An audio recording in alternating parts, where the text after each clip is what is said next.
ആകാശവാണി.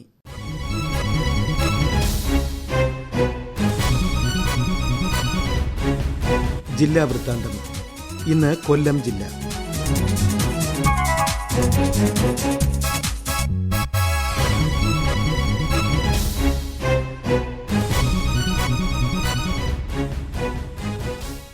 ലോക്സഭാ തെരഞ്ഞെടുപ്പുമായി ബന്ധപ്പെട്ട് ഉപയോഗിക്കേണ്ടതായ ആപ്ലിക്കേഷനുകളിൽ ഉദ്യോഗസ്ഥർക്ക് ആദ്യഘട്ട പരിശീലനം നൽകി. ആപ്പുകളായ voter help line, citizen vigilance, ESMS, Suvidha, voter turnout, nodal എന്നിവയിലാണ് പരിശീലനം നൽകിയത്. Voter service, service voter registration, election expenditure monitoring, index card, RTI, scrutinizing affidavit permission എന്നീ സംവിധാനങ്ങളും പരിചയപ്പെടുത്തി. ലോക വനിതാ ദിനാചരണത്തിന്റെ ഭാഗമായി വനിതാ ശിശുവികസന വകുപ്പിന്റെ ആഭിമുഖ്യത്തിൽ വിവിധ പരിപാടികൾ നടത്തി.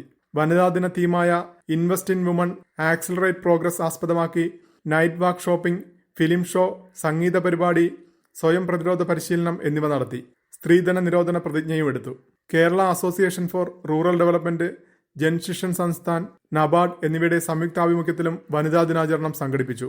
വനിതാ സംരംഭക മേള, വനിതാ സംരംഭക സംഗമം, സെമിനാറുകൾ, കലാസാംസ്കാരിക പരിപാടികൾ എന്നിവ നടത്തി. രാജ്യാന്തര മില്ലറ്റ് വർഷത്തോടനുബന്ധിച്ച് നടപ്പാക്കുന്ന മില്ലറ്റ് കൃഷിയിലെ മികവിനുള്ള ജില്ലാതല പുരസ്കാരം ശാസ്താംകോട്ട നെടിയവിള ഗവൺമെന്റ് LP സ്കൂളിന് ലഭിച്ചു. കൂവരക്, ചോളം, കുതിരവാലി, തിന തുടങ്ങിയവയാണ് കൃഷി ചെയ്തത്.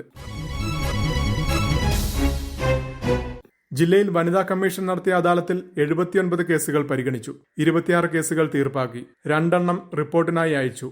51 കേസുകൾ അടുത്ത അദാലത്തിൽ പരിഗണിക്കുന്നതിലേക്ക് മാറ്റി. വന്യജീവികൾ ജനവാസ മേഖലയിലേക്ക് ഇറങ്ങുന്ന പ്രവണത കുറയ്ക്കാൻ തെന്മല വനം ഡിവിഷനിൽ വിവിധ പ്രവർത്തനങ്ങൾ ആരംഭിച്ചു. വന്യജീവികൾക്ക് ജലലഭ്യത ഉറപ്പാക്കാൻ വനത്തിനുള്ളിലെ കുളങ്ങൾ, നീരുറവകൾ എന്നിവ വൃത്തിയാക്കി ആഴം കൂട്ടുന്ന പണികൾ തുടങ്ങി. പുതിയ കുളങ്ങളും ചെക്ക് ഡാമുകളും നിർമ്മിക്കാനും പദ്ധതിയുണ്ട്. തീറ്റ ലഭ്യത ഉറപ്പാക്കാൻ ഇക്കോ റെസ്റ്റോറേഷൻ പദ്ധതിയിൽ ഉൾപ്പെടുത്തി വനത്തിനുള്ളിൽ ഫലവൃക്ഷ തൈകൾ നട്ടുപിടിപ്പിക്കും. ഡിവിഷന്റെ വിവിധ മേഖലകളിൽ സോളാർ ഫെൻസിംഗ്, ഹാങ്ങിങ് സോളാർ, ആനക്കിടങ്ങുകൾ എന്നിവയുടെ നിർമ്മാണവും ആരംഭിച്ചു. ലോക്സഭാ തെരഞ്ഞെടുപ്പ് സുരക്ഷയുടെ ഭാഗമായി കേന്ദ്രസേന ജില്ലയിലെത്തി. ജില്ലാ റൂറൽ സിറ്റി പ്രദേശങ്ങളിൽ സേന റൂട്ട് മാർച്ച് നടത്തി. കൊല്ലം കോർപ്പറേഷൻ പരിധിയിൽ നടത്തിയ റൂട്ട് മാർച്ചിൽ 110 സേനാംഗങ്ങൾ അണിനിരന്നു. രാമൻകുളങ്ങരയിൽ നിന്നാരംഭിച്ച റൂട്ട് മാർച്ച് മുളങ്കാടകത്ത് സമാപിച്ചു. ശാസ്താംകോട്ട ഭരണിക്കാവിൽ നടത്തിയ റൂട്ട് മാർച്ചിൽ പോലീസ് സേനയും പങ്കെടുത്തു. സിനിമാ പറമ്പിൽ നിന്നാരംഭിച്ച റൂട്ട് മാർച്ച് ഭരണിക്കാവിൽ അവസാനിച്ചു. കുറഞ്ഞ ചെലവിൽ അഷ്ടമുടി കായൽ ചുറ്റിക്കാണാൻ അവസരമൊരുക്കുന്ന അഷ്ടമുടി ബോട്ട് സർവീസ് 1 വർഷം പൂർത്തിയായി. ജനപ്രിയ സർവീസ് യാത്രക്കാരുടെ എണ്ണത്തിലും വരുമാനത്തിലും 1 വർഷം കൊണ്ട് കാര്യമായ നേട്ടമുണ്ടാക്കി. 1 വർഷത്തിനിടെ 19,560 യാത്രക്കാർ അഷ്ടമുടിയിലേറി അഷ്ടമുടി കായലിന്റെ മനോഹാരിത ആസ്വദിച്ചു. ഇതിലൂടെ ജലഗതാഗത വകുപ്പിന് 82.5 ലക്ഷം രൂപയുടെ വരുമാനം ലഭിച്ചു. 1.9 കോടി രൂപ ചെലവിൽ 2021 മാർച്ച് 13-നാണ് അഷ്ടമുടി സർവീസ് ആരംഭിച്ചത്. രാവിലെ 11-ന് കൊല്ലത്ത് നിന്ന് പുറപ്പെടുന്ന ബോട്ട് വൈകിട്ട് 4:30-ന് തിരികെ എത്തും. അഷ്ടമുടിയുടെ 8 ശാഖകളും കല്ലടയാറും സാമ്പ്രാണിക്കോടിയും ചുറ്റിയാണ് ബോട്ട് തിരികെ എത്തുക. കൊല്ലം തീരക്കടലിലെ പ്ലാസ്റ്റിക് മാലിന്യ നിക്ഷേപം മത്സ്യത്തൊഴിലാളി സമൂഹത്തിലും ബീച്ചിലെ സന്ദർശകർക്കും ആശങ്കയായി.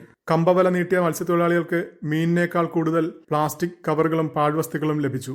കടലിന്റെ അടിത്തട്ടിലുള്ള പാരുകളിൽ പ്ലാസ്റ്റിക് കുമിഞ്ഞുകൂടുന്നത് മത്സ്യങ്ങളുടെ പ്രജനനത്തെയും ദോഷകരമായി ബാധിക്കുന്നുണ്ട്.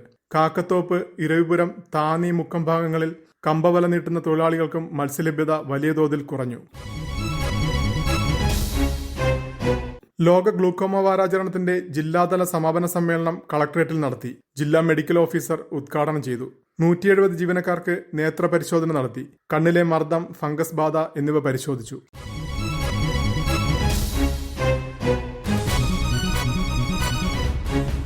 ജില്ലാ വൃത്താന്തം സമാപിച്ചു.